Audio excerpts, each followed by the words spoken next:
create a simply strung bracelet, you can use a beading wire. This is great for necklaces as well, providing they're not too heavy. It's often referred to as tiger tail. It's several strands of wire woven together with a nylon coating. It's got the fluidity of thread, so it's always nice and flexible.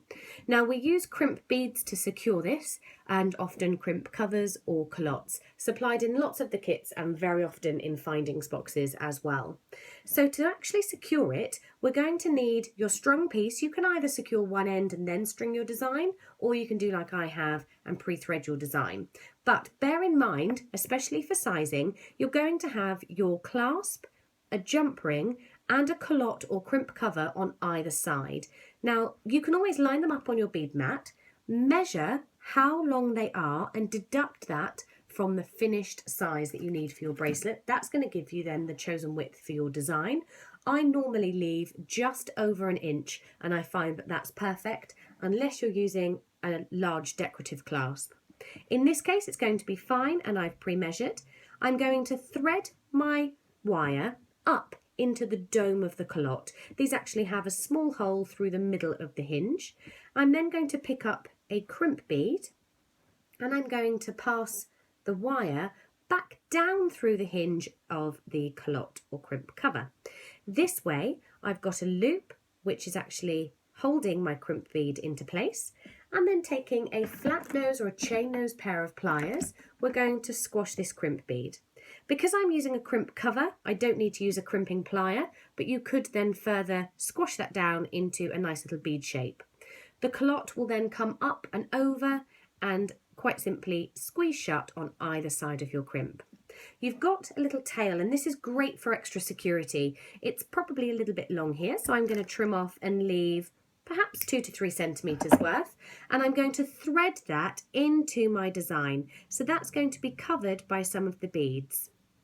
I've got rondelle crystals here, and I've spaced them out with a little seed bead in between.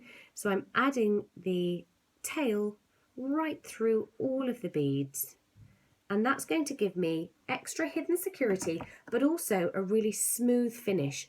Often with pieces you'll find they have a sharp tail hanging out the bottom. That's what we're trying to avoid. And when it comes to securing the other side, we're going to do exactly the same thing. So threading directly up through the hinge into the cover and the culotte, picking up a crimp bead, missing the crimp bead but coming back down through the dome of the culotte. This time, before we actually crush that crimp bead, we want to hide this tail. So we're going to just pop this through our first 5 or 6 beads perhaps, and that's going to give me that hidden tail before we secure our clasp. Now we want to make sure there aren't any gaps along any of our bracelet, and a really great way to get this as close as possible is to use a head or eye pin or even a needle, hold that in the loop next to the crimp bead and pull your bracelet nice and tight. And what you'll find is that that's going to shrink your bracelet down, and it's going to move the wire as close to the inside of your culotte as you can get. Remove that pin, and if I open up this dome slightly more, you'll be able to see that I've got a perfect no gap finish on either side, no gaps in between the beads. My tail is already hidden for extra security. I can then pop my pliers into the centre, crushing that crimp bead, which is going to give me a nice and secure finish, and then the dome will actually come over the top and cover that nicely, just like it did before.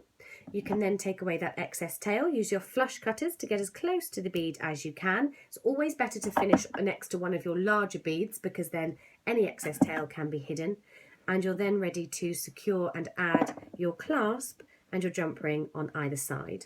With culottes or domes, they often have a little loop. I like to double coil these over, so just as you would turn a head or eye pin, I take the inside and fold it inwards first of all. I then remove my pliers and move to the bottom jaw so that I'm only ever working around one loop, and I double coil that over, and you're then ready to add your clasp.